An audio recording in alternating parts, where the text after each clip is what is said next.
you want to really understand this silence. And it's not like your mind thinks. That's not it. Just because you hear no noises, that's not it. It's a recognition, see. And when I was with Claudia and Sandy one time, one of Sandy's experiences, she told me that Paul came to her and said, the answer is in the silence. But Claudia was being funny. She said, well, what is the question? And so when she told me that experience, I said, Claudia, it's not in the literal sense. It's seen beyond the experience itself. So when you're describing the experience, it's very valuable to our personal self because we need that part.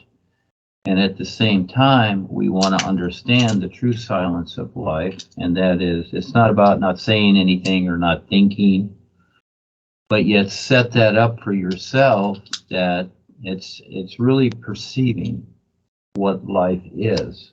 That's what the silence means.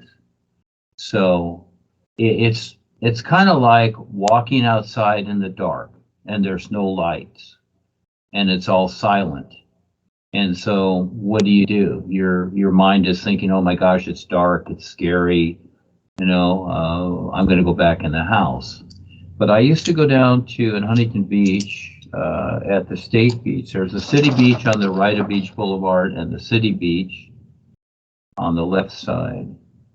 And the State Beach on the left side, that is, would have no lights at night, where the city beach had all its lights on, the parking lights, etc.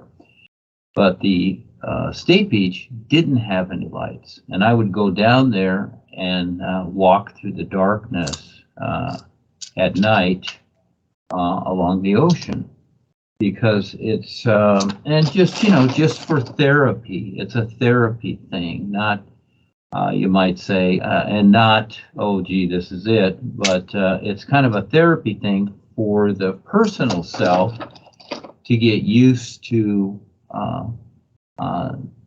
what a reference to what reality is. And so again, the silence is really the awareness life is. And just like the air you breathe, it's silent unless the wind comes along, unless there is a created atmosphere in creation, and which the air is too. But at the same time, you look at the silence of the air and it's awareness. There's your awareness there. And so it's not about going into caves and thinking nothing and all that. No, that's what was thought before. So when the masters and gurus told their students, oh, you're to be silent, you're whatever, they're thinking that, oh, we'll take a vow of silence like the monks do and whatever. That's not it. No, that's the old way, and that's not it. It's recognizing the silence that life is. That's what it all is, and compared to creation, because creation is, all of it is phenomena. It's simply a phenomena that we need. And so at the same time, learning. So again, how much time does it take? It's not about time, it's about awareness. And so when you're through with creation, you're through. But fortunately, you have real guidance now, and you just keep going. And again, a lot of people have quit.